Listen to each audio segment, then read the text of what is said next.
The Battle of Jena-Auerstedt, fought on October 14, 1806, stands as one of the pivotal confrontations of the Napoleonic Wars, marking a significant victory for Napoleon Bonaparte against the Prussian army.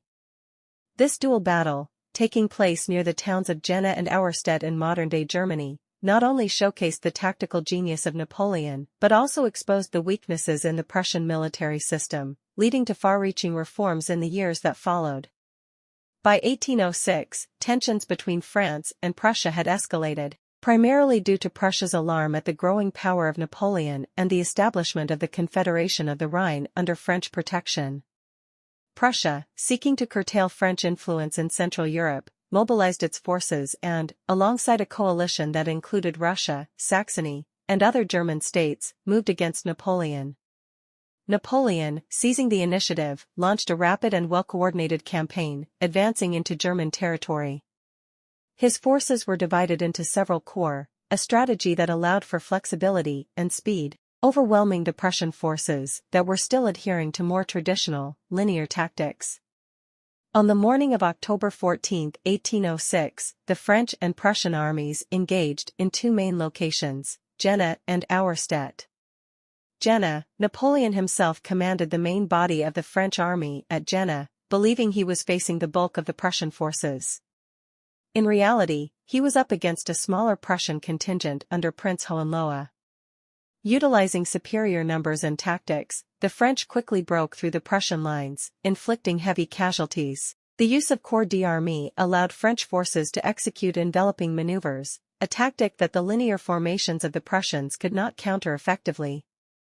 Auerstedt, the battle at Auerstedt, although lesser known, was arguably the more remarkable of the two. Here, the French Marshal Louis-Nicolas Davout faced the main body of the Prussian army, commanded by Duke Charles William Ferdinand of Brunswick. Despite being outnumbered, Davout's corps demonstrated exceptional discipline and tactical acumen, repelling multiple Prussian assaults and eventually breaking their lines. The victory at Auerstedt was especially significant given the odds against Davout's forces. The dual victories at Jena and Auerstedt were devastating for Prussia. The Prussian army suffered tremendous casualties, and the path was open for Napoleon's forces to march on Berlin, which they did, capturing the Prussian capital later that month.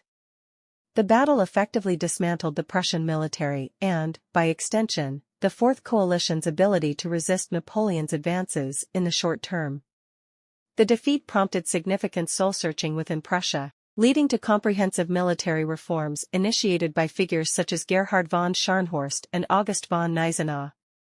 These reforms transformed the Prussian military into a more modern, flexible force, laying the groundwork for its later successes in the 19th century.